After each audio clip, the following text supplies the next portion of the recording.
So hello, what's up mga J-Vlog? Welcome ulit sa panibagong video. And for today's video, i-game test natin itong napakalupit na entry-level smartphone ngayon ni ITEL, ang ITEL RS4.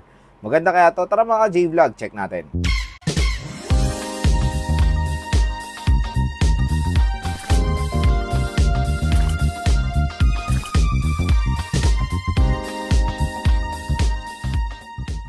So bago tayo mag-start, ito pala yung quick specifications ni ITEL RS4. Sa OS out of the box, naka Android 13 siya with ITEL OS 13.5.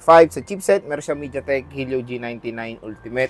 Meron tayo octa-core CPU na meron clock speed up to 2.2 GHz. And sa GPU, naka Mali G57 MC2 siya. At pagdating naman sa battery, meron tayong 5,000 mAh na removable battery. At itong variant na gigame test natin is yung 8GB 128. So 5 games ang ating i-test: COD, Genshin, Asphalt, Mobile Legends, at Farlight 84. Next na lalaroin natin is Mobile Legends. At itong ating settings. So HD mode naka-on, refresh rate natin super, graphics ultra naka-on ng outline at shadow.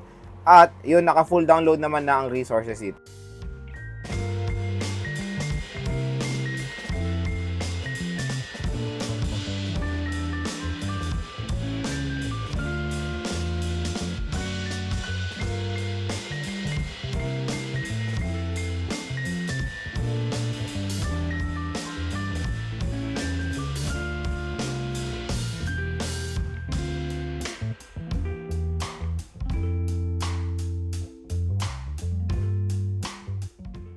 So pagdating sa Mobile Legends, ayan, maganda rin ang performance dyan ni ITEL RS4 sa mata sa settings. Smooth naman siya so far mga J-Vlog. Ayan, wala naman tayong experience na any frame drops while playing Mobile Legends sa smartphone na to. So grabe, sobrang smooth niya naman mga J-Vlog.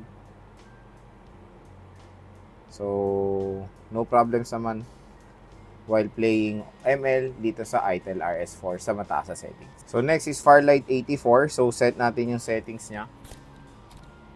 So graphics HDR. So magre-reset lang yung ano. So graphics HDR, frame rate high, resolution high.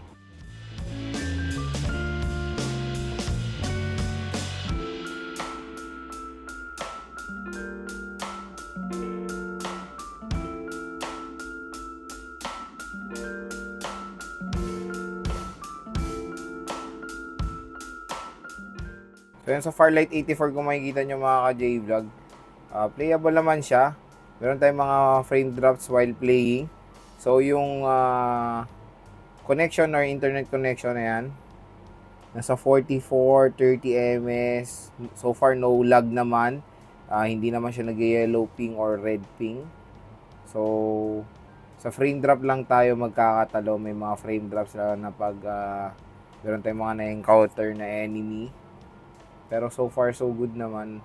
Pero expect nyo na meron tayong mga frame drops from time to time while playing Farlight 84 dito sa ITEL RS4. So next naman is Call of Duty.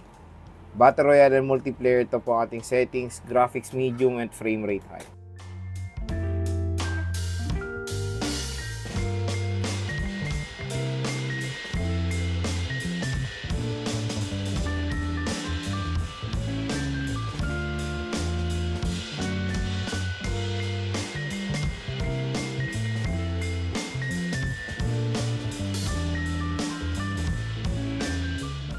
When it comes sa Battle Royale, ayan, sad to say yung graphics hindi pa optimized dahil medium lang ang pinakamataas available, pero so far so good, smooth naman siya.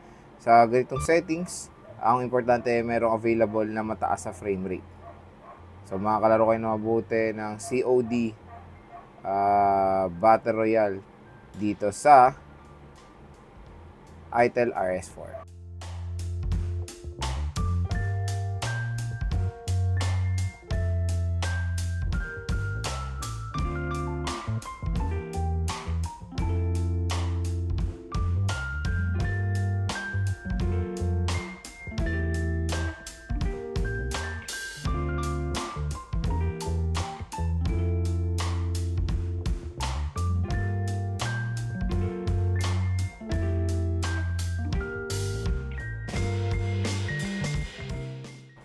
So sa multiplayer, sobrang smooth yung movement. Makakalaro kayo ng mabuti ng COD multiplayer sa medium graphics and high frame rate. Ganda movement, ayan. No frame drop so far. No lag. Okay ang performance niya for me.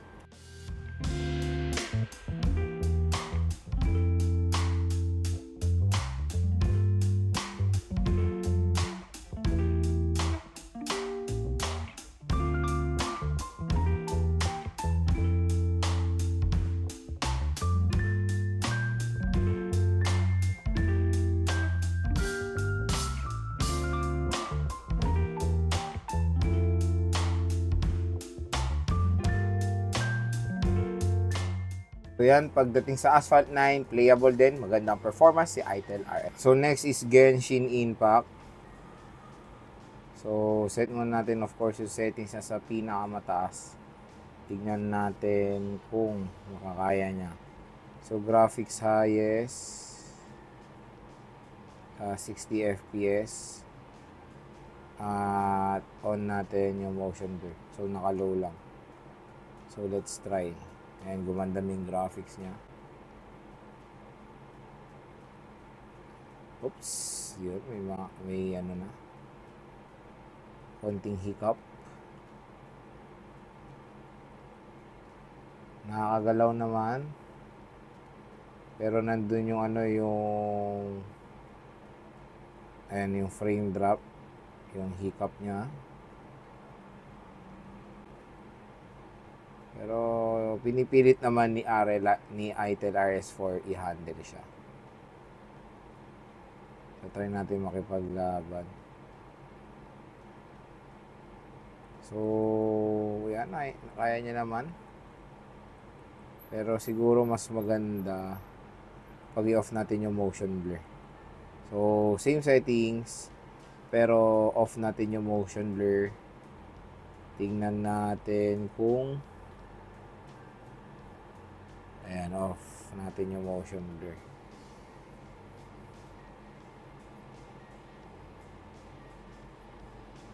Medyo okay naman.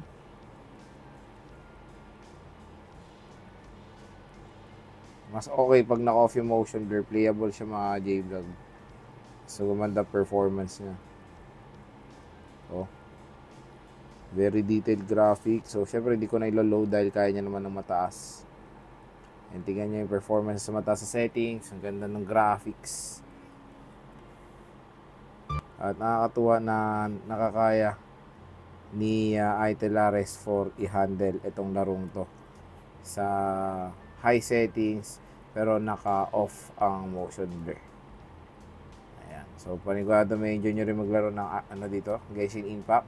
When it comes sa overheating, so far hindi pa naman uminit yung smartphone sa ating paglalaro. Nagiging warm lang pero hindi naman siya noticeable na sobrang heat. Kaya yon, okay na okay rin pang Genshin Impact ang ITEL RS4. Makakalaro rin kayo dito ng solid. So yun mga ka-J-Vlog, yung ating gaming performance sa ITEL RS4. So sa kanyang presyo nga na almost 8,000 pesos. Pero kung mabibili nyo, kung makikita nyo ito sa Shopee, napakamura lang nito, nasa 5 plus to 6 plus. Depende na lang sa sale.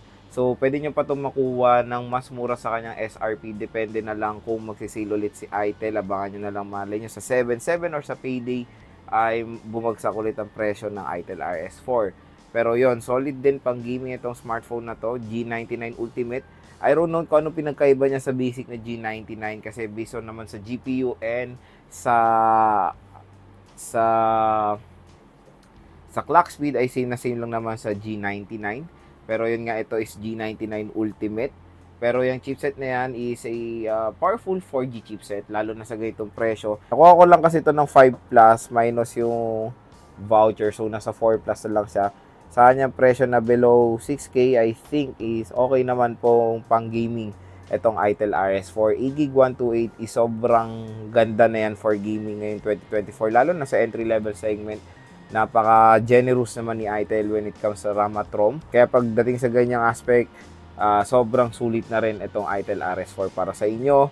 And 8GB of RAM is a perfect fit na yan for gaming. Tapos ganito lang siya kamura. Kaya kung naghanap pa ng super duper mura na smartphone na focus is gaming din, maganda rin naman i-consider si Itel RS4, lalo na budget friendly lang itong smartphone na to. Kaya kung i-rate ko ang kanyang performance sa kanyang presyo, yung range niya ngayon kasi isa sa 6 to 7,000 pesos. One ang lowest and ang highest. Ang score ko dito mga J-Vlog, nasa 9. At nasa 9. So maganda rin naman yung screen niya, malaki, and mabilis din to mag full charge dahil sa kanyang fast charging rate. Kaya kung interesado kayo dito sa Itel RS4, huwag kayo mag-alala, lalagay ko po yung link nito sa description box.